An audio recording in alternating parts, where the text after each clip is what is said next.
Hello, I'm the Gaming Dave and welcome to my Transistor review. This is my first ever review, so let's hope this goes well. Okay, let's go. Transistor is the second game to come from Supergiant Games, who you might remember me mentioning in my second Fezzing It Up video as the developer behind Bastion. With this comes quite a lot of pressure to create a game as good as their first, but with Transistor, they did a pretty damn good job. So let's start with the general story concept. In Transistor, you play as Red, a singer in the fictional city of Cloudbank, who has had her voice taken from her after an attack from this organisation called the Camerata and their minions, the Process. She escapes and comes across a transistor, a sword that contains people inside itself that makes up the game's skills and abilities.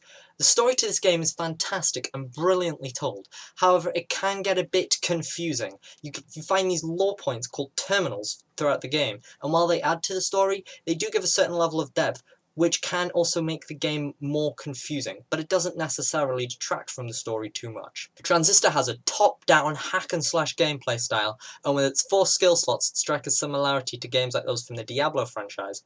However, where this game differs is that the skills in Transistor can be given 3 different purposes. Active goes in one of your 4 skill slots.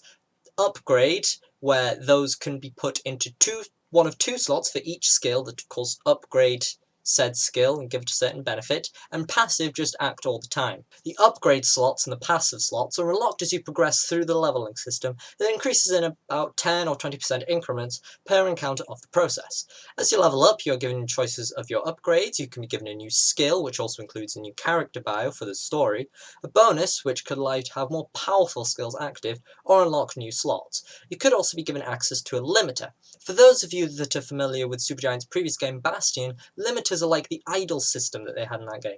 For those of you that haven't played a Supergiant game before, limiters make the game harder in some way, but they also give you an XP bonus, providing a really interesting challenge, but they do reward you for it. Transistor also include this neat little mechanic called Turn. This is where time is frozen and you can plan out a series of moves that happen instantaneously. You're given a meter to limit how much you can do, and each skill costs a certain amount to use in your turn, and provides an interesting aspect to the game, gives you a real strategy element that adds a certain depth to the hack and slash style of Transistor. Minions of this game, known as the Process, are an AI with average intelligence and power.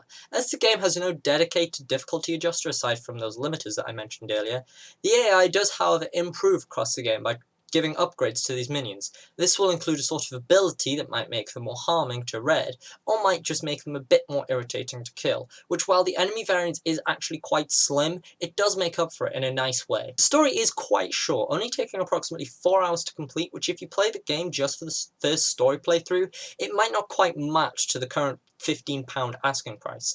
This game could take longer, however, if you take advantage of the backdoor hub area that you find approximately an hour into the game.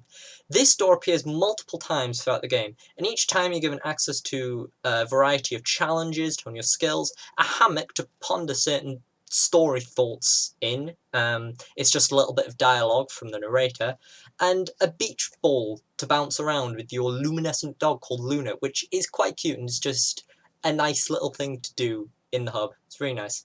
However, once you finish the game, there is also the simple replay mode. You start the game from the very beginning, but at the same level and with all your abilities. The enemies are also adjusted accordingly, so what I was saying about the AI being improved, it pretty much just at the same point from where you finished your last game.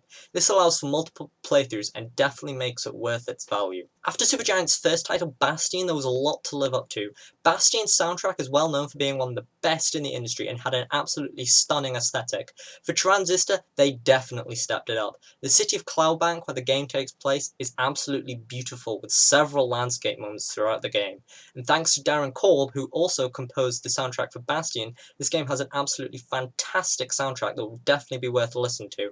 I will link that to it in the description to Supergiant Games' YouTube channel that has the entire soundtrack, or you can buy it for £7 either on the Steam platform, and it might be on iTunes or something like that, and it fits the game absolutely perfectly. Overall, while the story could be a bit longer and is also quite confusing, that doesn't necessarily detract from this fantastic game from Supergiant.